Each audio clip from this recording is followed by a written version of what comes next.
ఇప్పుడు అనేక సందర్భాల్లో దాన్ని బ్రాండ్ చేసేటువంటి ప్రయత్నం చాలామంది చేస్తూ ఉన్నారు.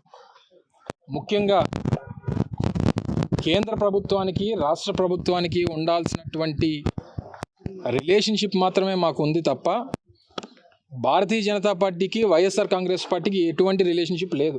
కీళ్ల నొప్పులు ఊపిరితిత్తుల సమస్యలతో బాధపడుతున్నారా? ఆర్ఎన్సి super speciality hospital Chintal Quthbullapur. అది అర్థం చేసుకోవాలి. అటువంటిది ఏదన్నా రిలేషన్షిప్ ఉంటే వారిని ప్రోత్సహిస్తున్నటువంటి చంద్రబాబు నాయుడు గారికి ఉండాలి, లేకపోతే ఆ పార్టీలో ఉన్నటువంటి ఆ పార్టీతో జతకట్టినటువంటి మిగిలినటువంటి రాజకీయ పార్టీలకు ఉండాలి తప్ప మాకేం అవసరం? నాకు తెలియగలుగుతాను. మాకు ఏ రకమైనటువంటి అవసరం?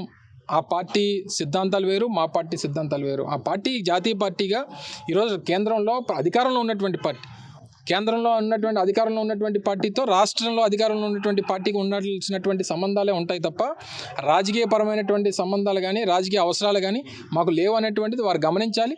ఈ రకంగా బ్రాండ్ చేస్తే ఏదో ఉపయోగపడుతుందని చెప్పి వారు అనుకుంటే వారు అమాయకత్వం.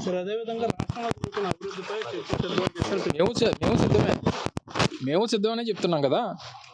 మా ముఖ్యమంత్రి గారు ఈ రాష్ట్రంలో జరిగేటువంటి రాజకీయ యుద్ధానికైనా, ఈ రాష్ట్రంలో జరిగినటువంటి అభివృద్ధిని చూపించడానికైనా, ఈ రాష్ట్రంలో అనేక రాజకీయ పార్టీలు కలిసి వస్తే వారితో యుద్ధానికైనా దేనికైనా సిద్ధం అనేటువంటి మాట మా బ్రాండింగ్ జరుగుతూ ఉంది. చూడండి, దేనికైనా మేము సిద్ధం. ఎక్కడికి వెళ్తాం చెప్పమనండి. ఈరోజు ఉత్తరాంధ్రలో ఉన్నారు కదా. ఈరోజు పాడేరులో ఉన్నటువంటి మెడికల్ కాలేజ్ చూస్తారా?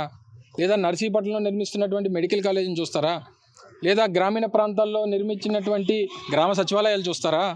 వెల్నెస్ క్లినిక్లు చూస్తారా? డిజిటల్ లైబ్రరీలు చూస్తారా? రైతు భరోసా కేంద్రాలు చూస్తారా? ఈరోజు ఈ పక్కనే మనం చూస్తున్నటువంటి అదానీ డేటా సెంటర్కి సంబంధించినటువంటి రేపు జరగబోయేటువంటి నిర్మాణాలు చూస్తారా? లేదా భోగాపురం ఇంటర్నేషనల్ ఎయిర్పోర్ట్లో జరుగుతున్నటువంటి పనులు చూస్తారా?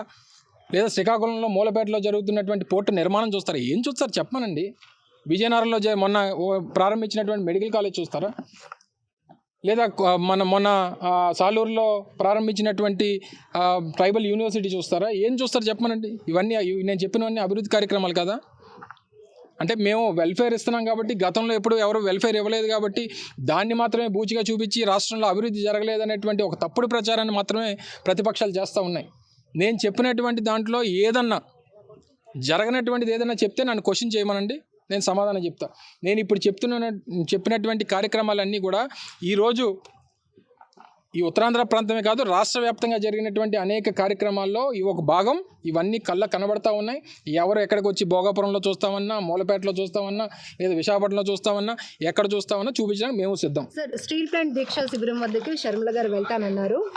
జగన్మోహన్ రెడ్డి గారి మెడ చుట్టూ కేసుల వల్ల చుట్టుకొని ఉండడం వల్లే కేంద్రం దగ్గర తలొగ్గలేని పరిస్థితి ఉంది. అందుకే స్పెషల్ స్టేటస్ కానీ స్టీల్ ప్లాంట్ ప్రైవేటీకరణ అన్ని విషయాల్లో అనేక మార్లు అనేక సందర్భాల్లో పార్లమెంట్ సమావేశాల్లో కానీ ఇతర వేదికల మీద కానీ నేరుగా ఈ దేశ ప్రధానమంత్రి నరేంద్ర మోదీ గారు విశాఖపట్నం ఇచ్చేసినప్పుడు అదే వేదిక మీద నుంచి దాదాపు 5 లక్షల మంది ప్రజల సాక్షిగా గౌరవ ముఖ్యమంత్రి జగన్మోహన్ రెడ్డి గారు చెప్పారు, నాకు రాష్ట్ర ప్రయోజనాలే తప్ప వేరే అవసరాలు కానీ వేరే ఆలోచనలు కానీ నాకు ఎప్పుడు ఉండవు.